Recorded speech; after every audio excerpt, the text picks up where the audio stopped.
Bonjour à tous, bonjour Clotilde. Bonjour Yola.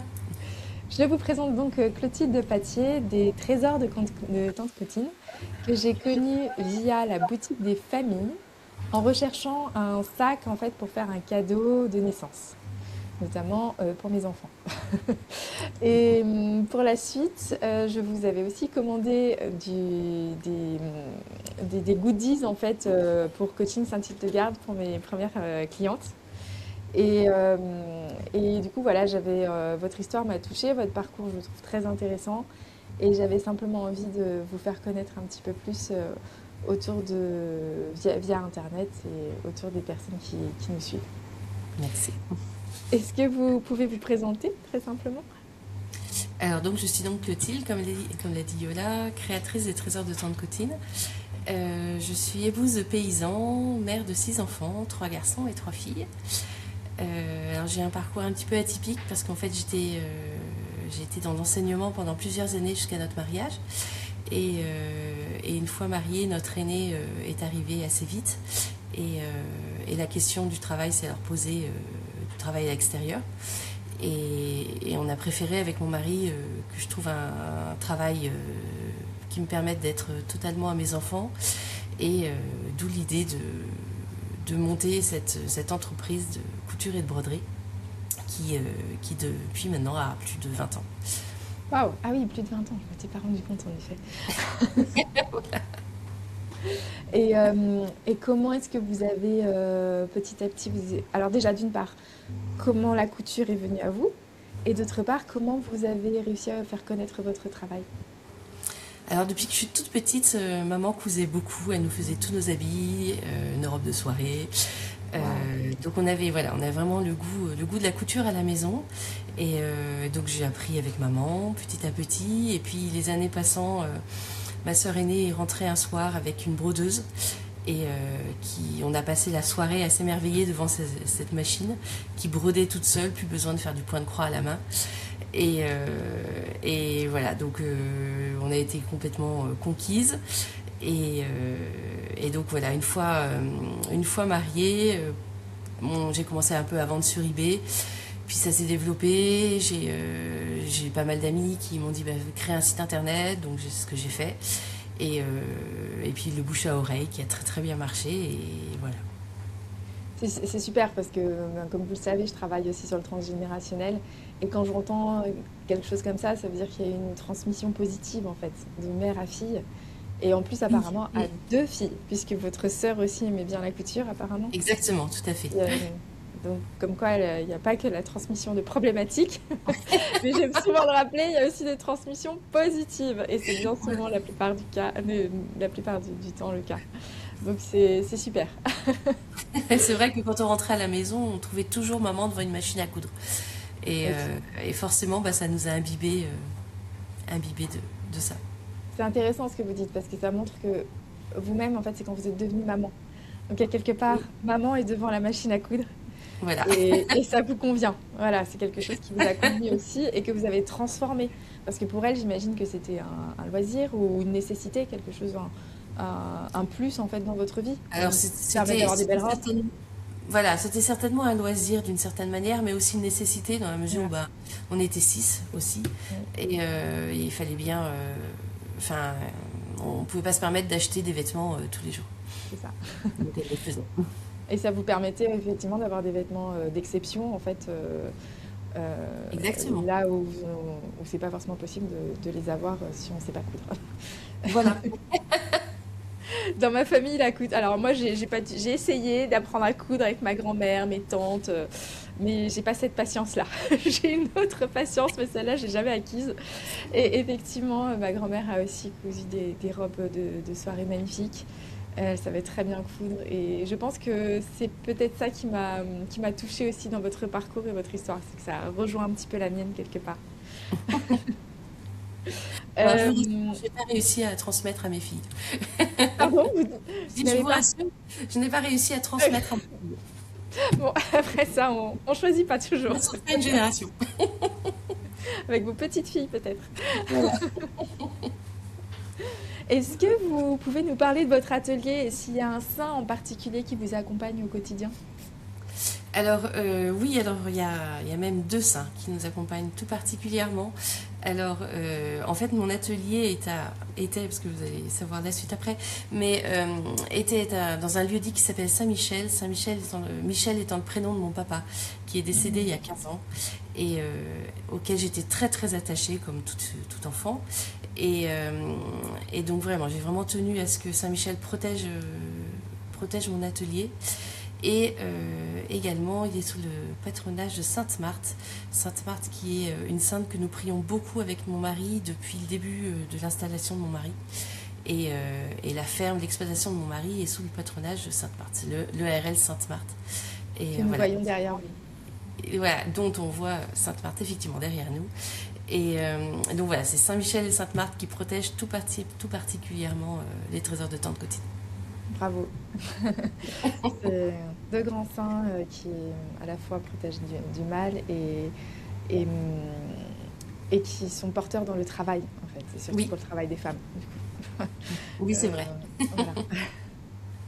Et est-ce que, quand je vous écoute, est-ce que vous pourriez nous dire du coup que votre âme en fait soutient votre corps dans votre mission? Alors oui, oui, mon âme soutient mon corps dans ma mission. Alors pas tous les jours et pas à chaque instant, mais c'est vrai que très souvent, je pense à mes clientes et quand je fais un cadeau de naissance un peu religieux, quand j'envoie une médaille de berceau, j'essaye de toujours réciter un Je vous salue Marie pour la cliente, pour l'enfant, et enfin voilà, de rester imbibée de cette prière de la Vierge. Et, euh, et voilà, de mettre mes clientes, même celles que je connais pas, sous le regard de la Sainte Vierge. Merci. Merci du coup parce que vous nous portez toutes en fait. Donc c'est formidable. On a cette chance. Voilà. Mais Et c'est vrai que quand on coud et quand on brode, on a le choix soit d'écouter de la musique, enfin voilà, ou alors de prier. Et c'est vrai que, alors ça va pas être toute la journée, mais j'aime bien à plusieurs moments de la journée me dire, bah voilà, hop, je prends mes clientes et je les embarque avec moi vers la Sainte Vierge. superbe. Merci beaucoup Clotilde. Et est-ce qu'il y a aussi des moments plus difficiles comme certains épisodes de votre vie où vous êtes particulièrement porté par les saints qui intercèdent pour vous? Oui, alors effectivement, comme j'ai dit tout à l'heure, hein, le décès de mon papa a été très difficile.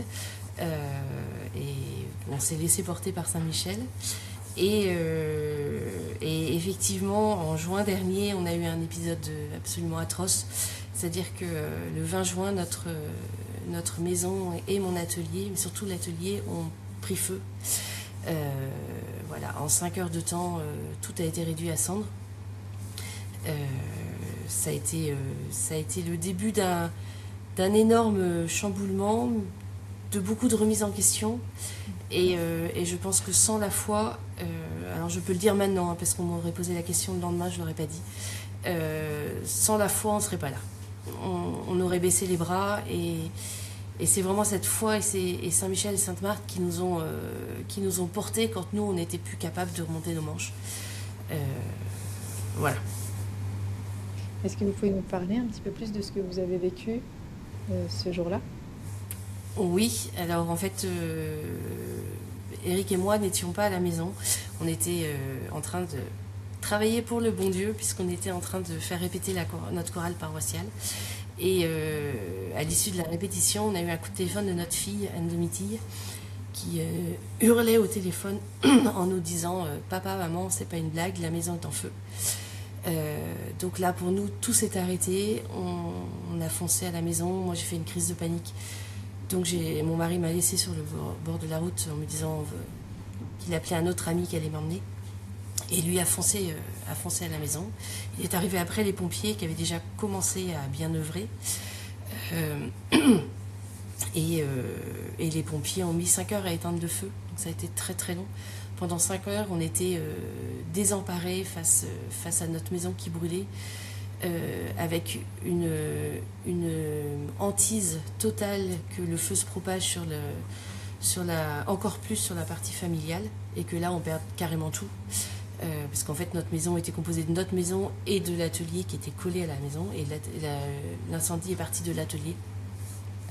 Donc mon atelier a été réduit à zéro, le toit est arrivé par terre, il n'y a plus rien. Et la partie familiale a été très atteinte, mais on a quand même été protégés puisque le toit n'a pas pris feu.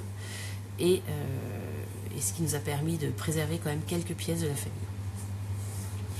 Et voilà, donc nos enfants étaient seuls à la maison. Ça, c'est quelque chose qui nous a pesé pendant très longtemps parce que même s'ils étaient grands, ils étaient quand même seuls à la maison. Et c'est notre petite quatrième du haut de ses 16 ans, qui est jeune sapeur-pompier, qui a tout géré jusqu'à ce qu'on arrive. Elle a appelé les pompiers, elle est allée chercher les voisins, voilà, avec un sang-froid qui force notre admiration. Et voilà. Et le lendemain matin, quand on est revenu sur les lieux, enfin quand mon mari est revenu sur les lieux, parce que moi j'ai toujours pas réussi à retourner sur place, c'était une scène apocalyptique. Mais on est, enfin voilà, très entourés, beaucoup d'amis, et on a des amis qui étaient présents quand même. Et, je pense que la foi et les amis nous ont sauvés. Voilà. Merci Clotilde. Je reste oui, sans voix en fait. Je crois que dans ces moments-là, le silence est de rigueur. Effectivement, j'imagine que la foi vous apportez depuis le début jusqu'à toujours. Enfin, Oui.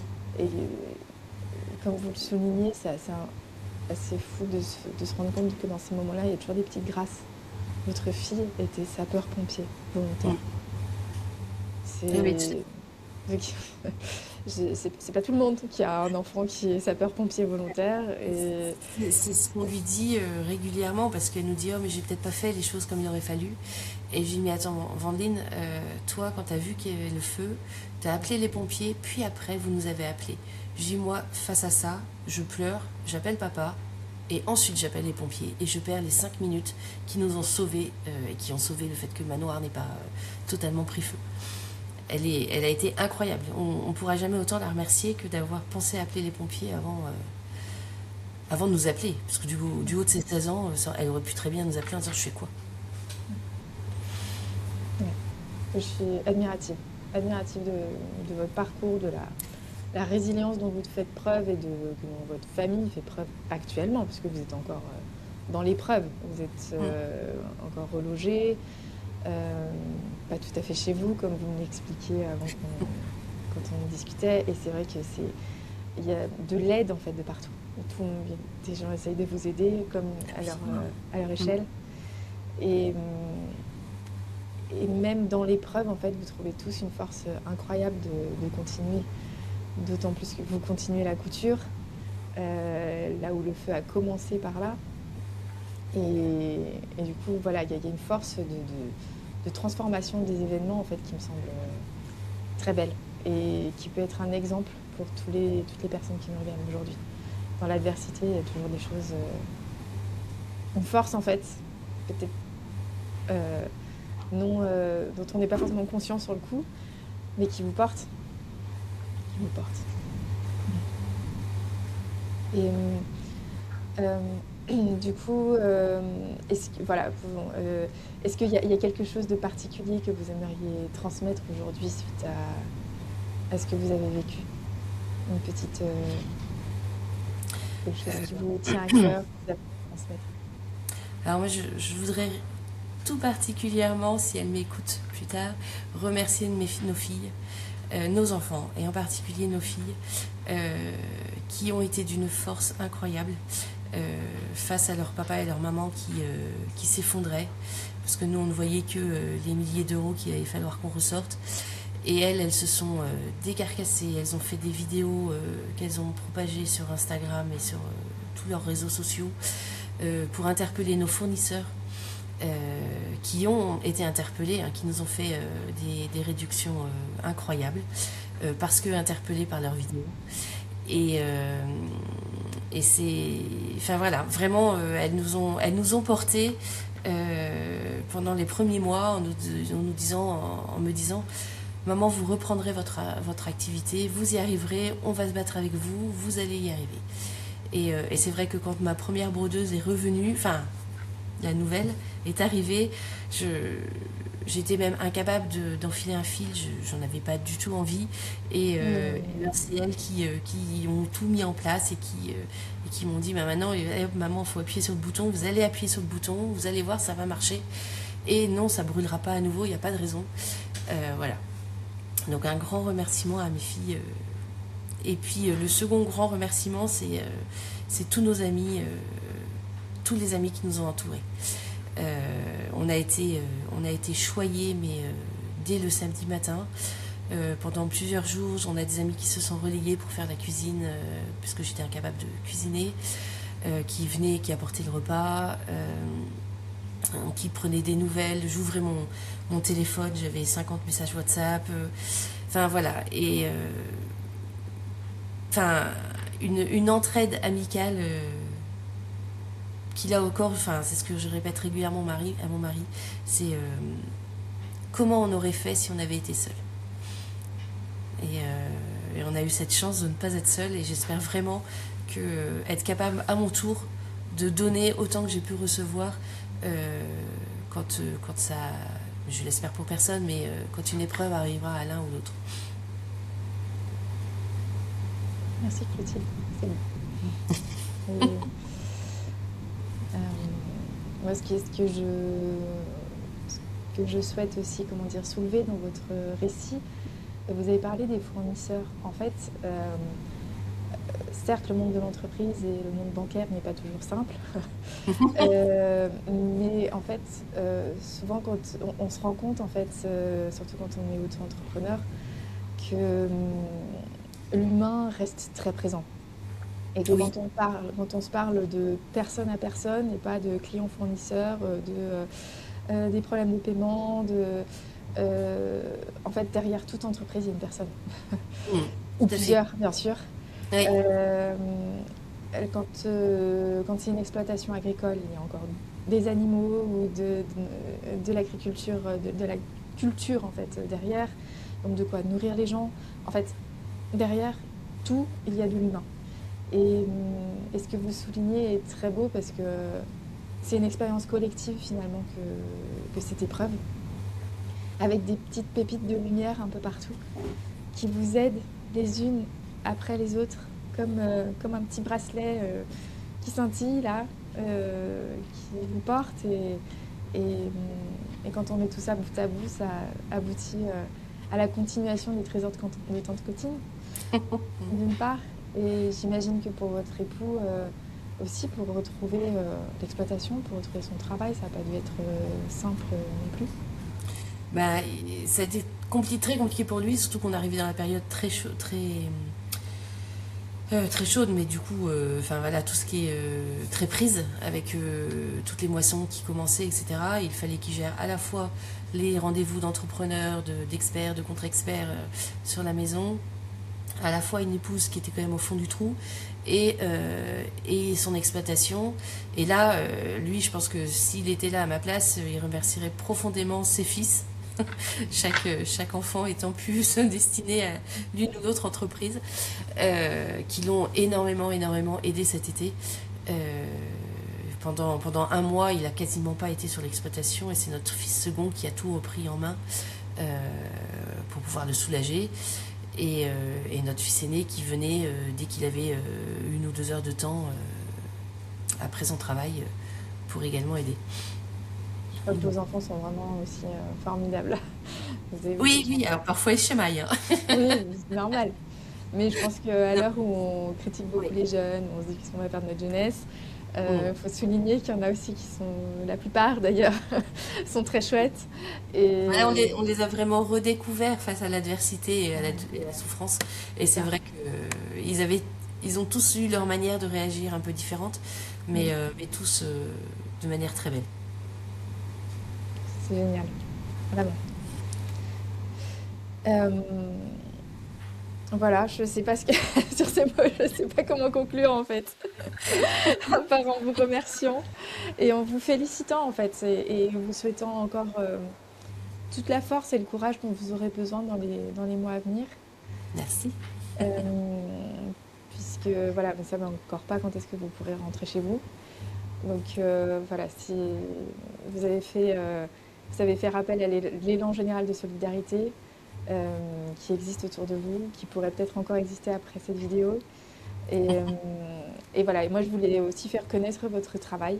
Euh, je ne sais pas si vous avez un sac là ou quelque chose à nous montrer, par exemple.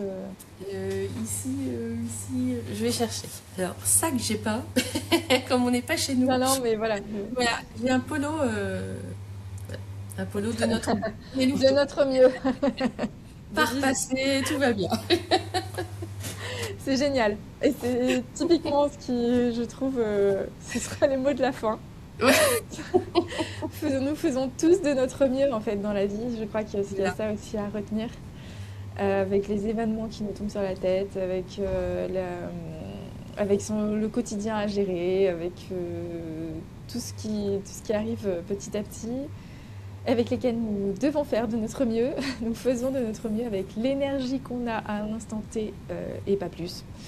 Et je crois que vous en êtes une belle illustration. Voilà. Merci beaucoup Clotilde. merci Anna. Et à très bientôt. Et puis je mettrai en lien en commentaire la vidéo votre site internet aussi Merci. pour le faire connaître. Voilà. Merci. À bientôt. Bonne journée. Au revoir.